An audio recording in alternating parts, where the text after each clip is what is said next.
Hello and welcome to Criminal Record, the Daily Record's weekly crime show. My name is Angus Hyde and today I'm joined by Norman Sylvester, crime reporter with the Daily Record. Norman, how's things? Very well, thank you. Thanks, Angus. Good stuff. The Daily Record reported on Monday that organised crime is getting involved in a scam which involved providing people with fake MOTs at a price. Why is it proving so lucrative for criminals?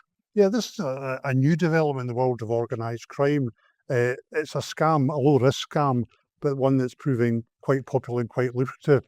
And it's very much kind of exploiting the cost of living crisis, the fact that people are pretty cash-strapped these days. So basically, what we're finding is that a lot of car owners really can't afford, or find it difficult to keep their car on the road. They can't afford repairs, which would often be quite expensive. If you take your car in for an MOT and it fails, you then really got to carry out quite a lot of expensive repairs at times to get it back on the road, to have it released back to you. So what the scam basically involves is that people going to MOT stations, these are licensed MOT stations or garages that issue MOTs. The scamming basically involves unscrupulous operators basically saying to the motorist, listen, we'll give you an MOT certificate, no questions asked. We'll not check your car. You'll get the car back to you. In fact, you don't even have to bring it to us. Basically, the normal MOT costs about £55. Then you've got the cost on top of that. Basically, what's happening is unscrupulous garages, MOT stations, are offering the MOT at £80, or in some cases, a couple of £100. But for a lot of people, that's a bit of a saving. If you're faced having to spend a lot of money on a new clutch, a gearbox, or transmission, or whatever, it maybe suits your purposes to pay the £80 a wee bit extra, or whatever it is that the garage is charging, or the unscrupulous garage or MOT centre's charging. It could be, usually it's about £80. Now, this issue has been raised by the Scottish Motor Trade Association. This is a kind of trade body for legitimate garage owners across Scotland, and they're basically losing a lot of money out of it because people are going to these centres and not having the repair work done on their cars. And MOT work and repair work is very much bread and butter for a lot of legitimate garage owners. So they're calling for investigation, SMTA, by the DVSA, which is a kind of one of the regulatory bodies that hands out licenses for the likes of MOT centres. But the backstory really is, which the SMTA recognise, is the fact that maybe people are strapped for cash. They don't have a lot of money. They struggle to keep a car on the road. They struggle with the repair bills. So somebody comes along that's prepared to offer you an MOT a discount price effectively without the repairs. That becomes quite attractive. And finally, we know that a lot of people involved in organised crimes quite often launder money through MOT centres or garages. We know that. We're not saying everybody does it. It's a small minority, but proving quite lucrative. And at the end of the day, it's another problem for police when they're dealing with organised crime. There's another kind of avenue by which they're laundering the money. Just one final point is that these certificates look genuine. They're not fake. They're not counterfeit. They are genuinely issued MOT certificates, which makes it harder to investigate in police. Yeah, people at the public have to be quite vigilant with that and do their homework. One final point, of course, is that you could be having an unsafe car on the road. You might end up having further involved in an accident, perhaps something, a member of the family could be injured. And of course, if you've got an MOT certificate in your car that's not been properly issued, it's not been issued legitimately, then your car insurance becomes invalid. Yeah, of course. So something people definitely have to look for. Yes.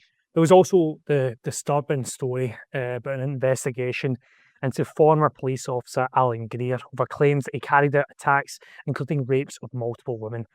First up, Norman, this is pretty dark, this one. Who was Alan Greer?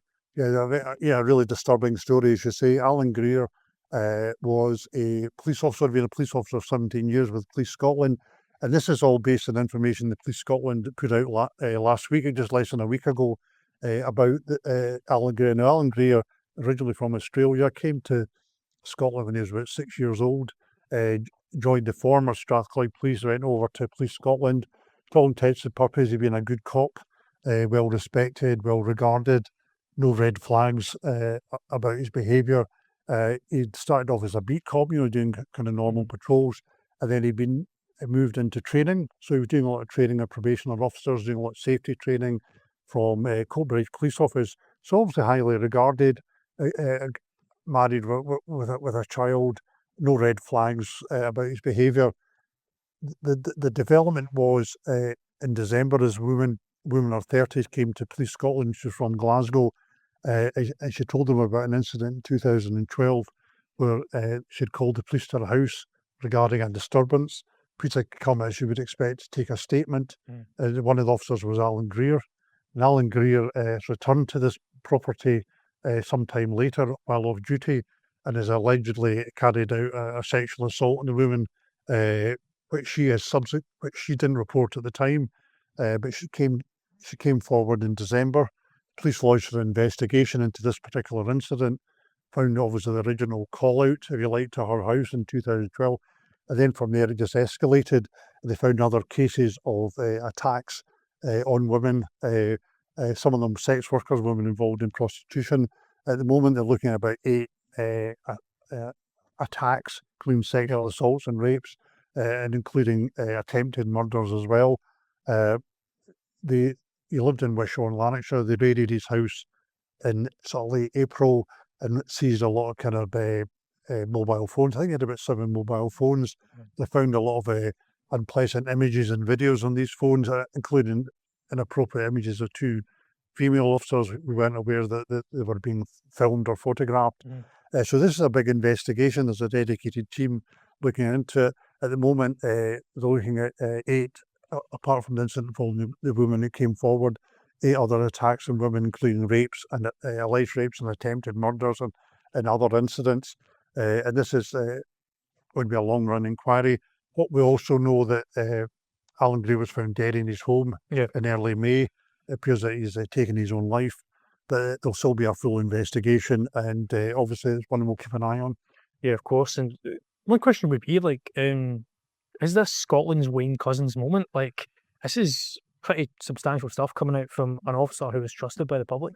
Yes, I mean, the Rape Trials of Scotland, who Daily Record spoke to last week, they have compared the activities, alleged activities of Alan Greer to that Wayne Couzens, who was a Metropolitan Police officer who was sentenced to life for a murder 5 years ago, which was carried while off duty. These incidents have also been carried while off duty. He seems to have been leading a bit of a double life. As I said earlier, there didn't appear to be any red flags, nothing that vetting would have kind of thrown up. But obviously, the fear is that the 8, 9 incidents were referred to might only be the sort of thin edge of the wedge. There'll be a lot more out there. And obviously, we've been to see the police were encouraging other women to come forward. So it'll be interesting to see how many do come forward. And we hope that any victims who are sitting out there are feeling more power to come forward and know they'll be listened to. Yeah, of course. Celtic Rangers, the police and the SFA have come in for criticism and a report into violence on the pitch at a cup tie in March. Both sides have had their say on this one. What's the latest? Yeah, again, it was a story that readers will be quite familiar with. It was a Scottish Cup tie between Rangers and Celtic at Ibrox in early March. Celtic won penalties after extra time, if I remember correctly. And it was really an incident after that. It's all a bit confusing, but some of the Celtic fans came on the pitch in celebration. This seemed to have sparked a kind of counter invasion by Rangers fans. There was quite a lot of violence. There's already been 37 arrests, and the Scottish Football Association Commissioner Mark Blackburn, who's a kind of stadium security expert and work for UEFA, he's published a 37-page report last week, which was quite damning, both of the Celtic and Rangers, damning of the police response and the fans' behaviour generally, and even critical of the Scottish Football Association. And as a result, both Celtic and Rangers have been cited by the SFA over the report and the incidents that took place at the games. So basically, it's quite a detailed report. There's quite a lot in it. But basically, very quickly, the Mark Blackburn identified a period of 4 minutes and 28 seconds where basically it took the police, that's how long it took the police to regain control. And he's saying that that these incidents that were witnessed and people will be familiar with, there was players thrown, there was people hit with coins, there was stadium staff assaulted, suffered injuries. They're talking about, that there was this violence was life threatening. Yeah. There was dangers of crushing as well. And we also know, interesting in the report, details a meeting which took place, a kind of debrief, I think several days after the incident, and officers told they're being petrified of policing another game at Ibrox. So it was levels of violence that we haven't seen before, maybe a bit in the past, but not in recent years. And it was real for me. We're watching that unfold. It was given 1980. It was given the some real kind of dark days of Scottish football. That's what you were. That's right. expecting. Maybe back to the older readers will remember the violence in the stadium, the violence in the 70s and 80s, and also the violence involving football casuals. But this seemed to be slightly different. One of the interesting points that Mr. Blackburn makes in his report is the fact that the behaviour of what we now call the ultra groups. So you've got the Green Brigade, the Celtic fans, the Union Bears, the Rangers fans. He doesn't sort of necessarily go into detail about the individual groups, but he does say that a lot of their activities, it almost compares them to the likes of organised crime groups, and that sinister element. Another good point that he makes is that for the first time in a long time, there's quite a big away contingent. In recent years, the numbers of away fans at Celtic Rangers games have been either reduced or been none at all. This one in particular was the largest one they'd had in years. There was 8,000 fans, Celtic fans giving tickets, quite legitimate, nothing wrong with that, but also suggesting some people may have got in without tickets, which is not unheard of. But he makes a good point that that police, we know police in the past have got a very good reputation for policing these games, but the absence of away fans in the last couple of years has made the police less prepared for these games. And the suggestion is that basically the police weren't prepared for the game in terms of the violence, in terms of just physically dealing with so many away fans. Mr.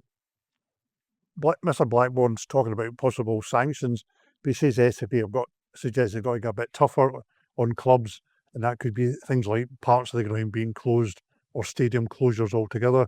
We spoke to the former SFA chief executive, former footballer Gordon Smith, and he suggested that one way of deterring future violence might be in the case of cup games, that the game is forfeited by one or maybe both teams, or at least one team, or if it's a league game that there's points deductions, and he feels maybe something like that might have more impact than maybe a stadium closure or a fans ban. At the end of the day, with football, you hit the results, you'll hear about it. That's right. But definitely more needs to be done. As soon as you mentioned earlier, we're going back to the bad old days of football hooliganism, and we don't want that. Yeah, and it did watch on. That always looked like something that you couldn't believe that the police didn't have as much of a hold on. They should have. So they were caught a bit unawares. Maybe they didn't have the intelligence. But I think, as the report suggests, maybe they were quite used to policing this game with the same experiences they've had in the past. If you go back to any year in the past, Police Scotland or Strathclyde Police, as it was, had a good reputation for managing big games. And maybe a lot of that experience has been lost in recent years. Yeah, of course. And looking at policing, moving on to the next one, the thin blue line has been stretched even thinner, with cash-strapped Police Scotland splashing out £44 million in overtime payments. Now, you and I have spoken about this before. It's all been done to maintain law and order. Why is this? Because it's a lot of money, and should we be worried?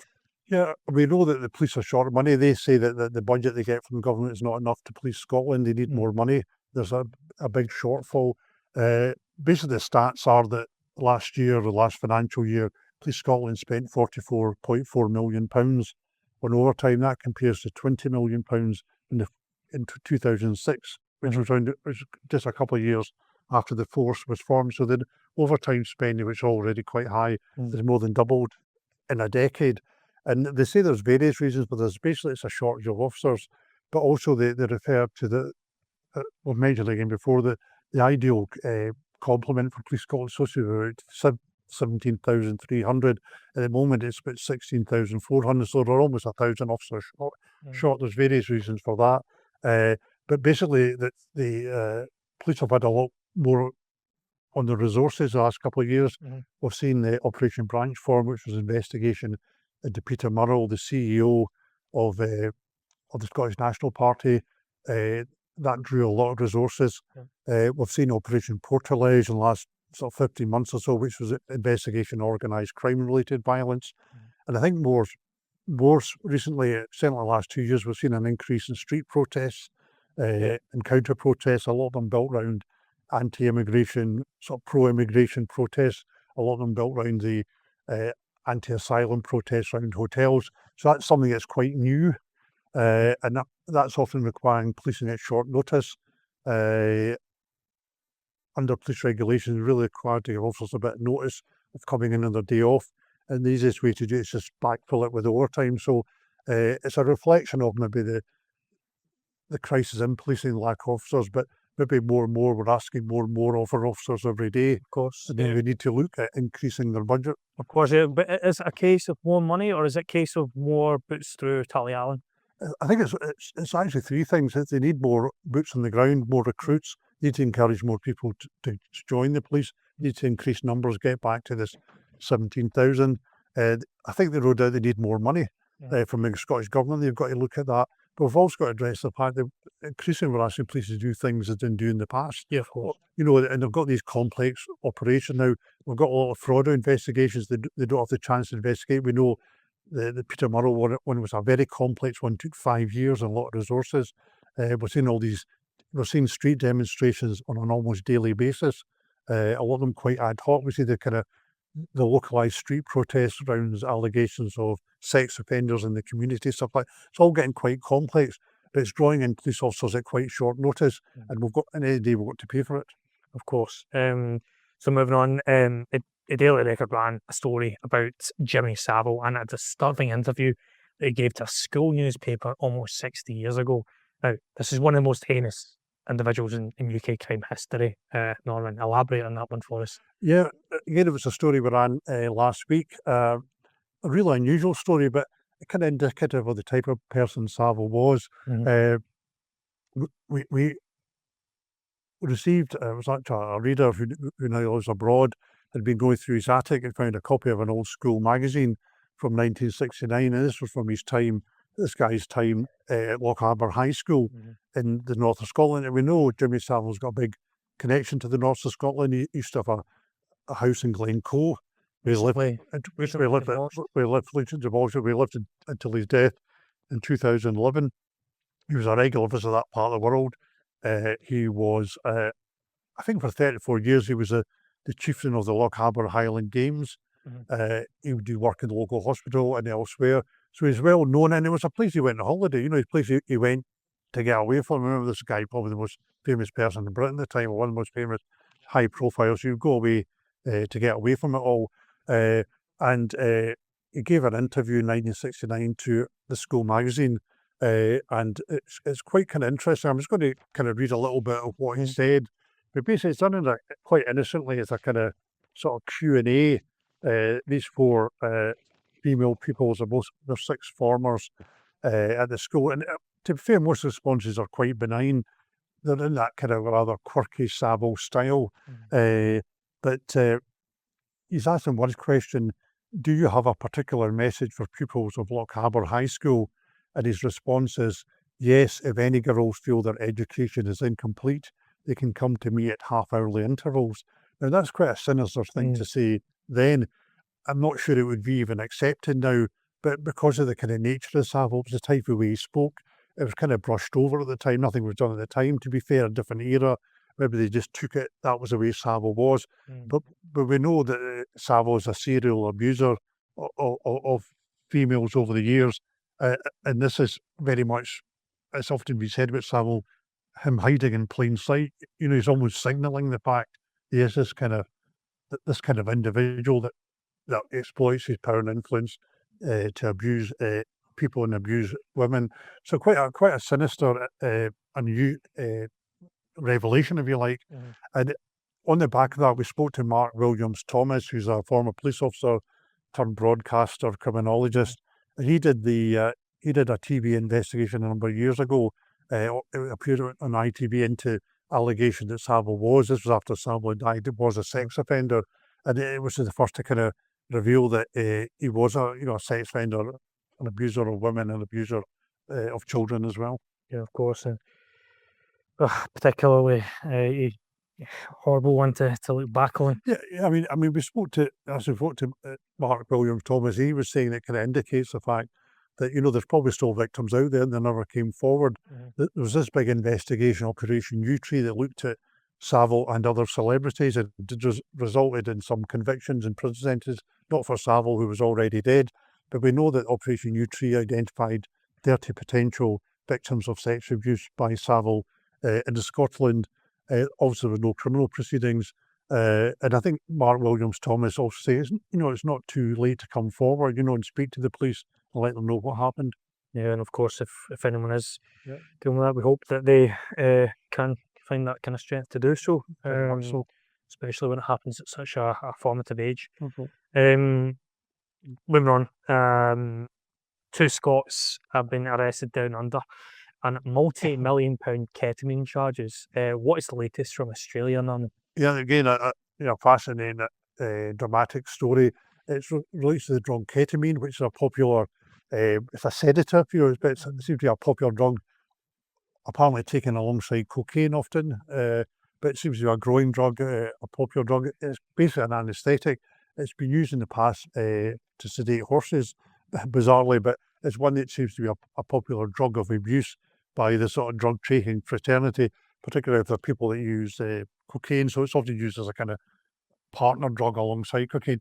Anyway, cut a long story short, we learned that earlier this week that Demi McDade and Jack Farrelly, both believed to be from the Edinburgh area, had been arrested in Sydney earlier this month, and the Sydney police authorities had found £5.7 million worth of ketamine, basically in the back of a rental car. And it seemed to be from sort of social media posts that this couple seemed to live the high old life, the designer clothes, the designer lifestyle. A lot of flaunting, particularly McDade. We don't know a lot more about them. They're in police custody at the moment. They're due to appear again next month in August. The police are saying that this couple are involved in the kind of supply and distribution of this drug. What's not clear is why they come all the way from Scotland to get involved in this process in Australia. Were they delivering the drug, perhaps? Were they maybe taking it elsewhere? Are they drug mules, perhaps? Or something, are they more involved? We just don't know. But it kind of harks back to what we've been saying quite a bit in criminal records, the international nature of the drugs trade, that people are travelling the world, transporting drugs, and doing it in different continents. It's maybe different from the days gone by where drug dealing happened in a housing estate and the drugs in Glasgow or Edinburgh or whatever, and the drugs were maybe sourced in London or Liverpool, Manchester. It's a global nature of the drugs trade, but certainly it's a case of watch the space and find it. I'm sure with the forthcoming court appearances, we'll find out more about this couple and what their actual involvement was in this seizure. But it's £5.7 million worth of drug, which by any standards is a substantial amount of drugs.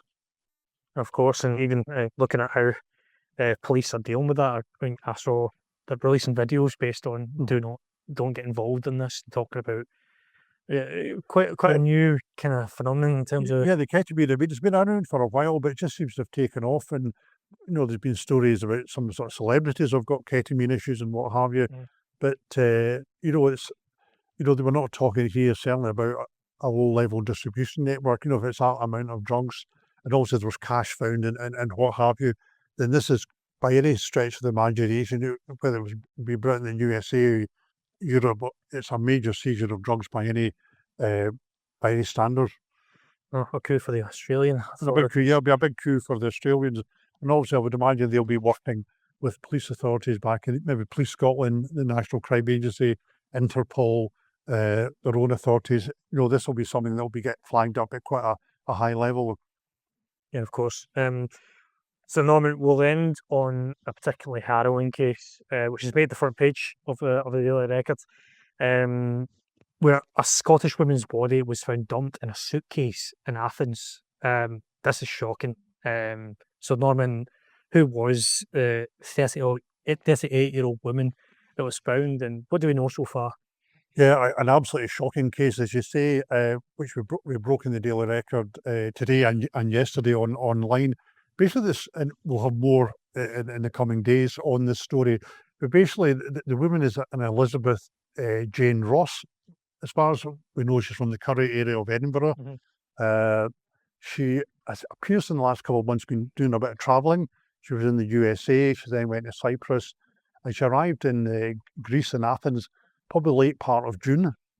We've now learned that on July the 18th, so a week after, earlier this month, her body was found in a suitcase.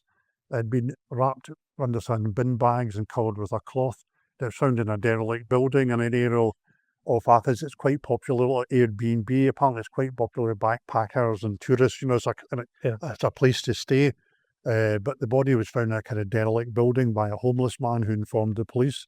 The authorities then had the job of trying to identify this woman. And she's now been identified and named as Elizabeth Jane Ross from Edinburgh. We don't know much more than that at the moment. We don't know about the cause of death.